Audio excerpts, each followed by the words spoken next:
నమస్తే, this is Murthy from Visakhapatnam. ఇప్పుడు మీరు ఒక చిన్న లొకేషన్ చూస్తున్నారు.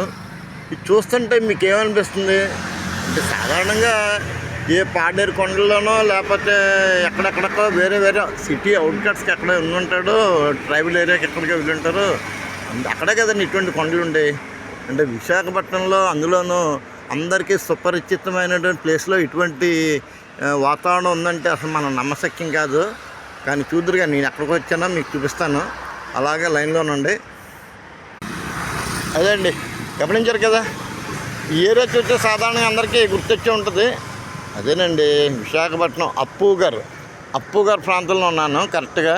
అంటే ఈ అంటే చిన్న కరవ ఉంటుంది కదా అప్పుగారి దగ్గర. ఆ కరవలో ఇలా సైడ్కి చూస్తే ఓ రకంగా ఇదనమాట దాని స్టోరీ. ఇప్పుడు మీకు చూపించింది అంటే, మనకి ప్రతిరోజు మనం తిరిగే ఏరియా అయినా సరే ఒక్కసారి సూక్ష్మంగా క్షుణ్ణంగా అంటే కీన్ అబ్జర్వేషన్ చేస్తే ఇటువంటి అద్భుత దృశ్యాలు ఎన్నెన్నో కనపడుతుంటాయి మనకి. చూసారు కదండి, మార్నింగ్ శుభోదయంలో అంటే ఎర్లీ మార్నింగ్ ఒకటి, మళ్ళీ ఈవినింగ్ అండి. సూర్యాస్తమం సూర్యోదయం రెండు మహా అద్భుతంగా ఉంటాయి. మనం ఒక్కసారి ప్రశాంతంగా అంటే మన ఒత్తిళ్ళన్నింటినీ దూరం చేసుకోవడానికి ఒక కాస్త ఆగి ఒక 5 నిమిషాలు కానీ మీరు ఒక సమయం కేటాయించగలిగితే కనుక ఈ అద్భుతమైన దృశ్యాలన్నీ మీ కన్నుల సొంతం చేసుకోవచ్చు. చూడండి, సుదూరంగా ఉన్న తెప్పలు అంటే జాలర్లు వేట సాగిస్తున్నాయి అనుకోండి.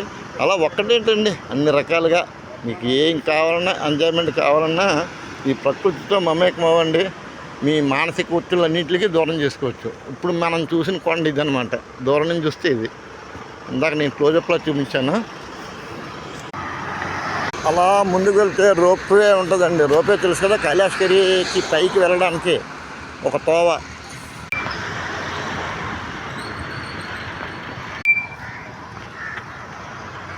అలా అప్పుగారి నుంచి రోప్వే పక్క మీదుగా అలా వెళ్తే విఎంఆర్డిఏ హెల్త్ ఏరియా ఉంటుంది.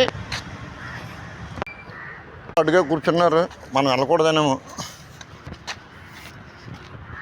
బాగుంది కదండి పార్కు. ఇది వాకింగ్ ట్రాక్ అండి, మొత్తం బాగుంటుంది, చాలా బాగుంటుంది. చూడండి, చూసారు కదా, ఇది తార్ రోడ్డు, ఇది ఘాట్ రోడ్డు. అంటే సైక్లింగ్కి ఏమో ఇది వాడతారు, ఇదేమో నడిచే వాళ్ళకి పాదచారులకి జాగింగ్కి అనమాట. రెండు బాగుంటుందండి, చాలా బాగుంటుంది. అలా నడుచుకుంటూ వెళ్దాం. మీరు కూడా ఎప్పుడన్నా వస్తే టైం చూసుకొని రండి, సరదాగా ఆస్వాదించండి.